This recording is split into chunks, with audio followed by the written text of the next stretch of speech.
Hello students of Standard 7th. Welcome to DAV Model Public School. I am your English teacher Jagruti Mishra.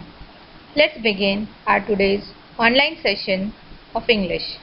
Our today's topic is from your English practice book, second chapter, Sentence.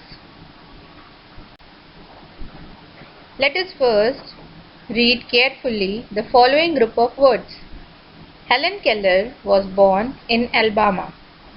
Helen was a naughty girl. Every cloud has a silver lining. Most deaf people cannot talk. She died at the age of 88. These groups of words make complete sense. So, a group of words that makes complete sense is called a sentence. Now dear student, here is one task for you. Write down the name of person or thing being spoken in each sentence. The first one has been done as an example. Let us see what is given in example. Helen Keller was born in Alabama. Here we are talking about Helen Keller. So, in the given blank we have to write Helen Keller.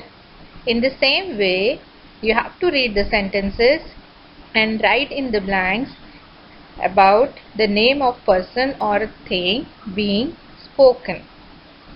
Each of the words after writing you will find that they are the subjects of the respective sentence.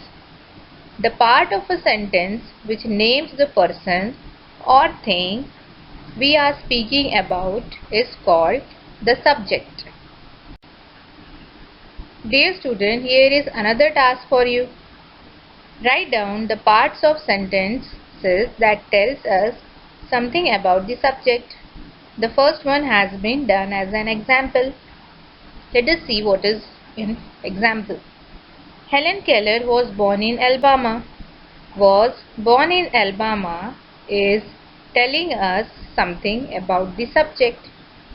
So, in this way, you have to write the remaining part of the sentences which tells about the subject. So, what we will observe that after writing the part of sentences that tells us something about the subject are called the predicate. Dear students, here are some predicates given below. Match them with their subjects and write meaningful sentence in the next slide. Dear students, here are the subjects given and you have to match the predicates given in the previous slide.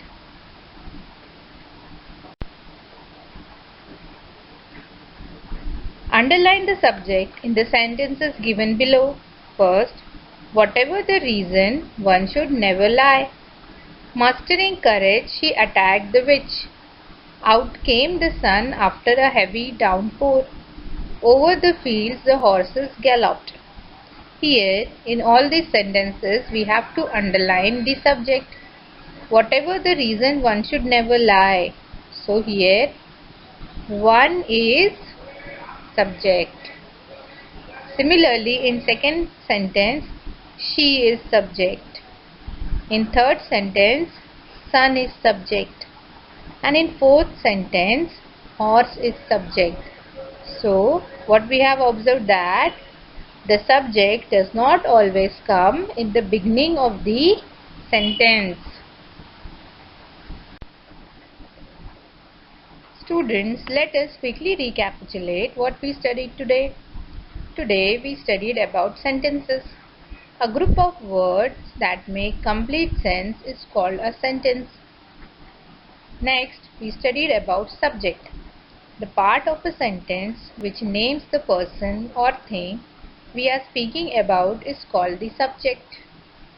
We also studied today about predicate. The part of sentences that tells us something about the subject are called the predicate.